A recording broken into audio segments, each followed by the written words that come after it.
Hey, my incredible angling family. Welcome back to the channel. Today, friends, we're diving deep into the much-anticipated fishing forecast for Saturday, September 27th, 2025.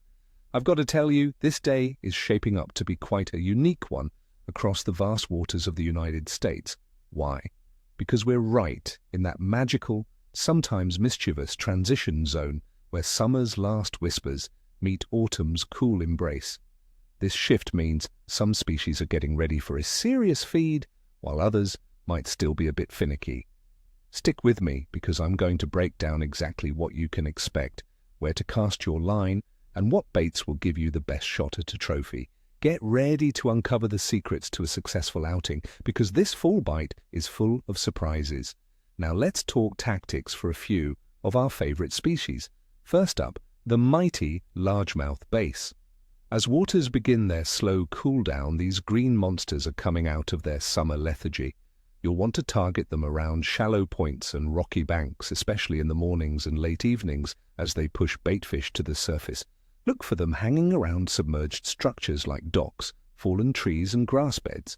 For tackle, a medium-heavy spinning or bait-casting setup is ideal. Early in the day, try topwater lures like poppers or walking baits to imitate struggling shad. As the sun gets higher, switch to lipless crankbaits, spinnerbaits, or soft plastic worms and jigs fished near cover. My little trick? Try a wacky rigged Senko around dock pilings. It's often irresistible. Next, let's focus on crappie. These panfish are true indicators of cooling water, and late September is when they really start to school up.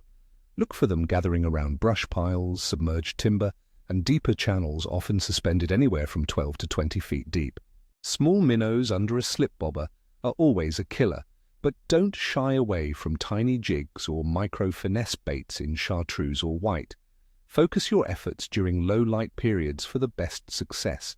For those of you near estuaries or the coast, the striped bass are beginning their epic fall run. They'll be chasing baitfish like menhaden up and down the bay. Target them near drop-offs points and river mouths where bait schools are funneling through. Trolling with surgical tubes or spoons or casting jigs and paddle tails can be incredibly effective. Also, keep an eye out for bird activity.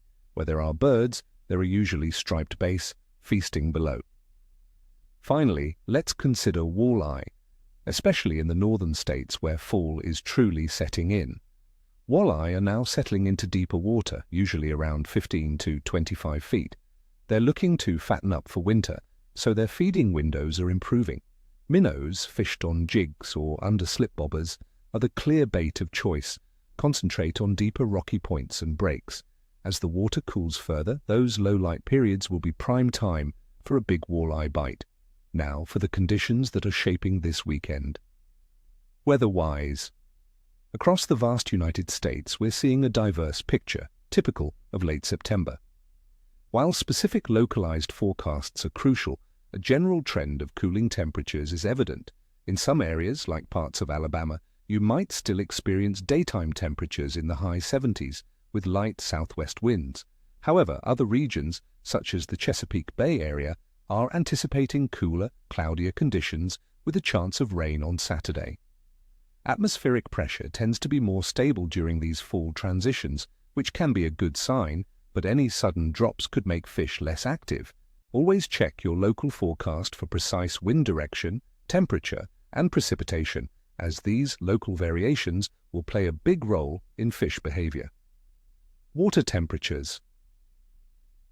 Across the nation's freshwater and estuarine systems are steadily dropping. Main Bay surface temperatures are holding in the mid-70s but are slowly cooling, while river temperatures are a bit cooler, in the upper 60s. This cooling trend is the catalyst for the fall feeding patterns, pushing many fish from deeper summer haunts towards shallower, more accessible feeding grounds, especially during morning and evening. Fish are becoming increasingly active throughout the day.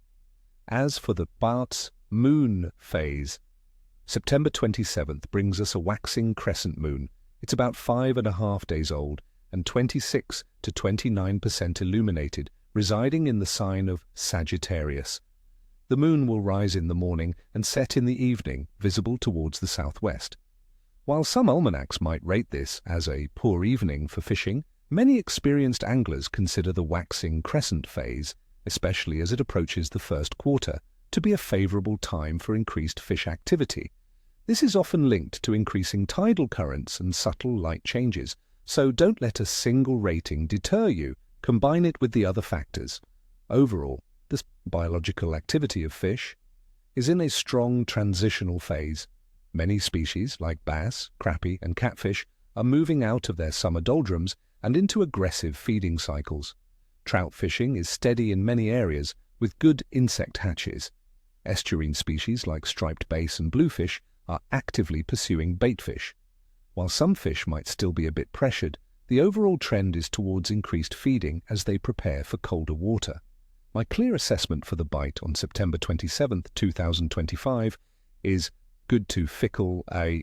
We're looking at generally improving conditions due to cooling water temperatures and increasing fish activity across many species. However, localized weather shifts and the specific lunar phase might make some periods more challenging.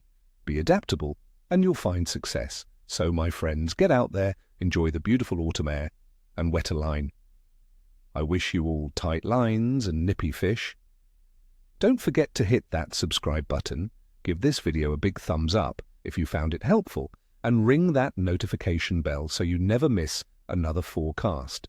And tell me in the comments below, what are your go-to fall baits in your local waters, and what fish are you most excited to target this weekend? Share your wisdom and let's build this community together. Happy fishing, everyone!